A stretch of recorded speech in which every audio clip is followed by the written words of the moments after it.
we'll definitely get to answer or perhaps deliberate on in this next segment. It's all about the way it is. Definitely taking a look at some of the key developments that have happened over the weekend. Amongst them is a particular statement by President Uhuru Kenyatta on the state of the COVID-19 measures. Something that stuck with me. You can definitely revive the economy, but you cannot revive a lost life. Definitely showing the intricate, tough balance between the economy and the lives of Kenyans. Let's just take a look at a story that was prepared in response to that particular directive by the president. However, our approach has also been a mixed bag of fortunes, because on the one side we have paid the high cost of bold decisions and profited from the benefits of swift action. Take the first 6 months of the pandemic, for instance. We imposed curfews, declared cessation of movement from certain counties like Nairobi and Mombasa, and enforced specific lockdowns in areas like Isli here in Nairobi. The cost of this bold decision to our economy was hefty. Nevertheless, the profit of the swift policy action is immeasurable in terms of the human lives saved. Fellow Kenyans, we tend to forget quickly.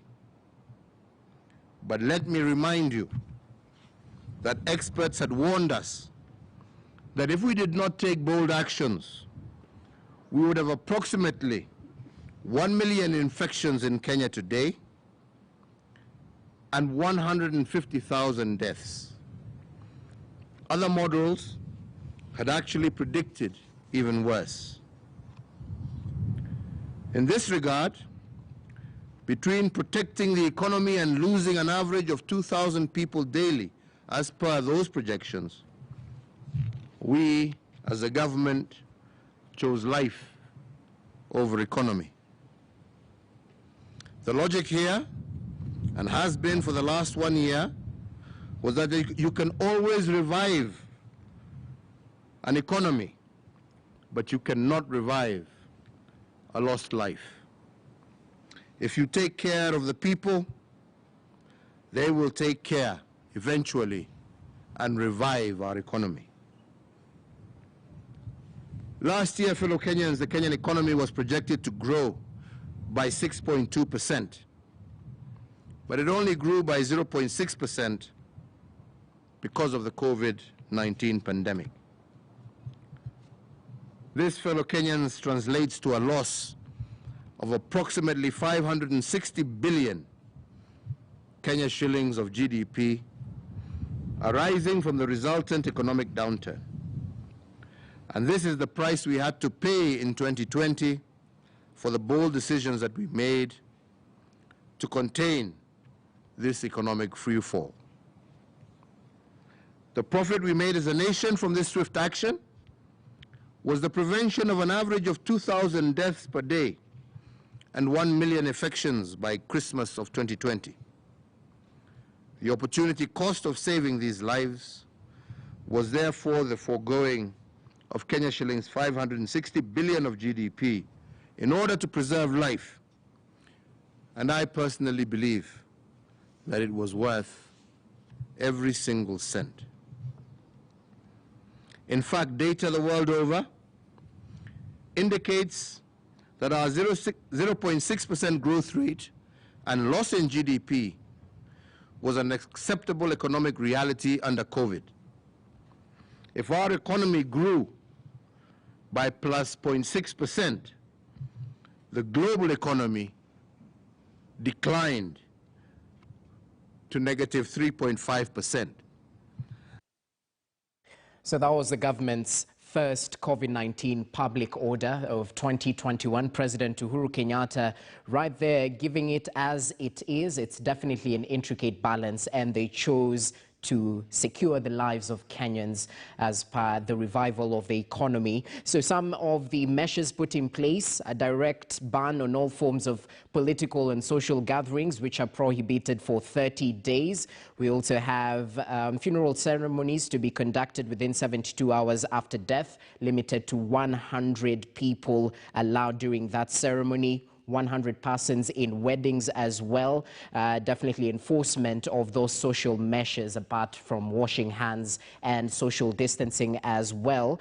The nationwide curfew, which was quite a source of contention on social media as well, was extended for 60 days, and bars and restaurants are ordered to be closed by 9 p.m. in order to facilitate the curfew. So, gentlemen, I'd like your quick reaction on this. We'll be brief about it. Suleiman Bashir, a lot was mentioned about the curfew and the effectiveness behind this particular move by the government, bearing in mind the scientific facts are not usually put on the table while the curfew is being extended or put in place. How do you approach this? We have 60 more days for the curfew, definitely a good thing in terms of saving lives, but how do you answer people who poke holes in terms of the scientific evidence put in place? You see, Jesse, I'm a firm believer that the rules and those regulations that are put in place by the government to protect the lives of Kenyans has had so far very important effect. I think one of the ways of analyzing whether or not the rules the government has been imposing on Kenyans, whether it has helped or not, let us compare ourselves to the neighboring nations like Tanzania. I think and Somalia, so many lives had been lost. The government has not put in place these measures to harass Kenyans, but these are merely to protect their lives. And I think that is so important, and that is what the head of state had stressed upon. But I think the other thing, Jesse, we need to consider is we are at a time whereby we have either myself or yourself or a friend has either lost a relative or has had a relative suffer from this virus. Yeah.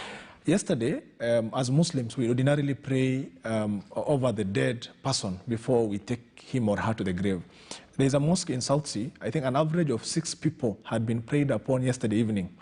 That shows you the grim reality that is befacing our people here in Kenya. I think let us not poke so much holes into what the government is doing. Let us appreciate the positive part of it. You see, it is when you lose a relative, that is when you will appreciate these specific containment measures. But most importantly, again, Jesse, the way these rules can holistically protect the lives of the people of Kenya is if they are 100% implemented equally. And that is, I think, what had been lacking. Let us have the government implement this fully so that we appreciate the most important effect of the rules. You've brought to the fore a very critical issue, authoritative, and it's all about implementation. It's not the first time we've heard of a blanket ban on political gatherings. It's not the first time we've heard of strict enforcement. These places of entertainment should be closed by 9 p.m., wearing of masks, social distancing, and the likes. Implementation, or perhaps Kenyans are at times a little bit too laid back in terms of wearing masks and sticking to these guidelines. Talk to us about this.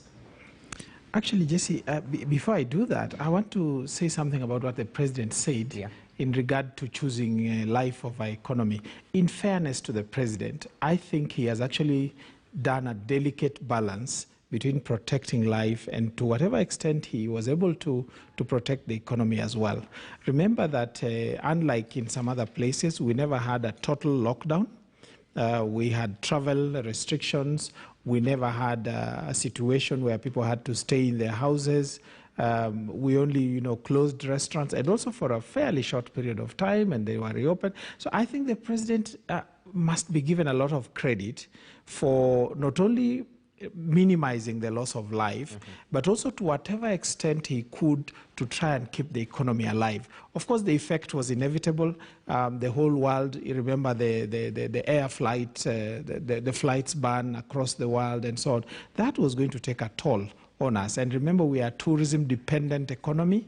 Large extent of a large amount of our money, foreign exchange comes from tourism, and that was devastated by COVID. Now, regarding the ban will affect mostly politicians. Some church leaders will be unhappy. Matatu owners will be unhappy, and many other people will be unhappy about that. But again, it is not a total ban on anything. You can have meetings with limited number of people, except you can't have political rallies. But the reality of political rallies at the moment is that, the election is in August next year. And we have by-elections this week. We have by-elections this week.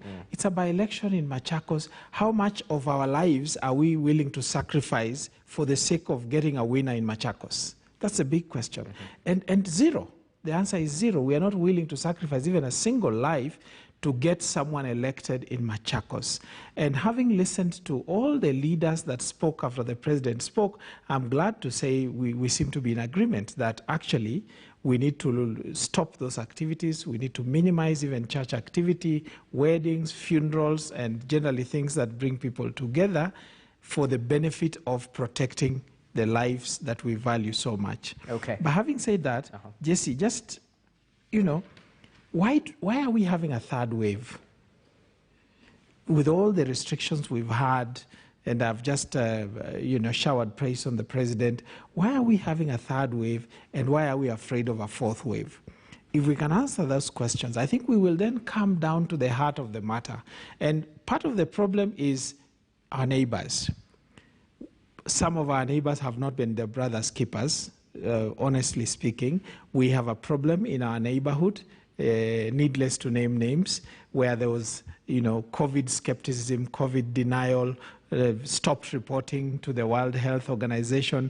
And now we have a problem that will inevitably affect us because of the natural interaction between us and our neighbors, because of the relationship, not just social, but also economic, the movement between the two countries. This is where, being your brother's keepers comes to reality. They've not been their brother's keepers. And if the speculation that's been in the air from a week or so ago is true, with all due respect, we value life and we pray for all our people to be well. But there is poetic justice if that speculation happens to be true. Okay, it's all speculation. We'll leave it at that, even as we take a short break. When we come back, Alex Manyasi, I'll definitely love your take on this particular move in terms of enforcement of the containment measures. Also keen to know, just as Suleiman Bashir mentioned in South Sea, in other churches as well, some snubbed the directive just yesterday, like 2 days after the president gave this directives. So in terms of enforcement, we'll definitely evaluate that particular issue.